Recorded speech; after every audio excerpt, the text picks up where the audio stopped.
اگر ایده های بزرگ دارید اما هر بار که میخواهید شروع کنید انگار یه نیروی نامرئی شما را از حرکت باز می‌دارد. اگر این تجربه همیشگی شماست پس شما تنبل نیستید. شما فقط قربان یکی از پیچیده‌ترین مکانیزم‌های روانشناختی مغز هستید. امروز قرار است راز پنهانش را فاش کنیم و 3 قدم عملی را برای شکستن این مقاومت یاد بگیریم. تا آخر این ویدیو با من همراه باشید.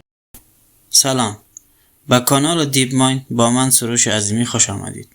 اینجا جایی است که ابزارهای روانشناسی و تحلیل رفتار روی توسعه فردی تمرکز میکنیم.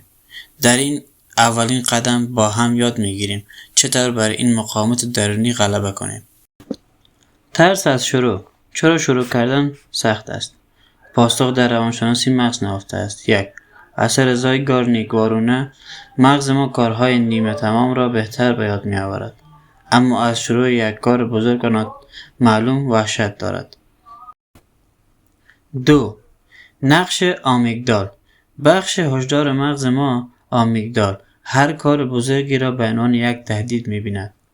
تهدید شکست، خستگی یا تلاش زیاد. این طرز باعث فعال شدن مقاومت درونی می شود و ما را به سمت تعویق می اندازد. مغز ما از تعهد فرار می کند. 3. نتیجه. به جای شروع کار ما به کارهای کوچک و بی اهمیت مثل چک کردن شبکه‌های اجتماعی پناه بریم تا حس امنیت کاذب داشته باشیم.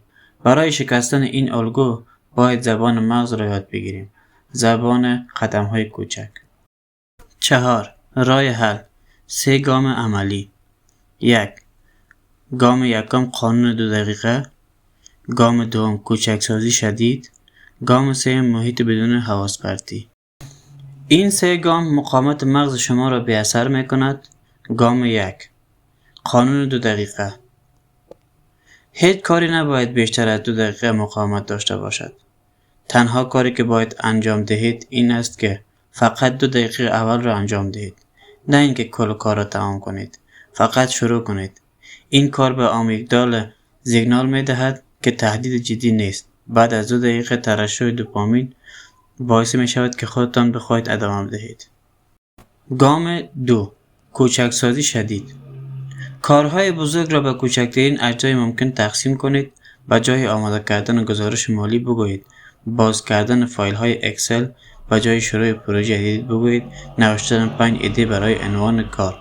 باید آنقدر کوچک شود که حتی فکر کردن به آن هم ترسناک نباشد.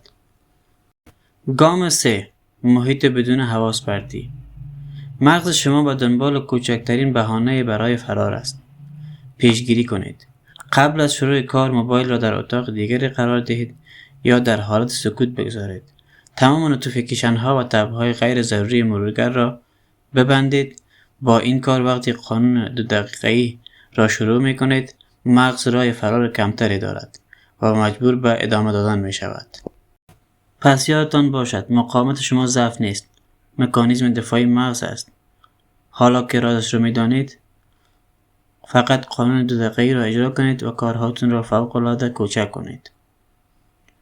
اولین عادت کوچکی که امروز می خواهید به این 3 گام شروع کنید چی هست؟ برای من در کامنت ها بنویسید. برای اینکه ویدیوهای عمیق‌تر و عملی‌تر در حوزه‌های تحلیل رفتار و توسعه فردی را از دست ندهید کانال دیپ مایند را سابسکرایب کنید و زنگوله را بزنید تا ویدیوی بعدی موفق باشید.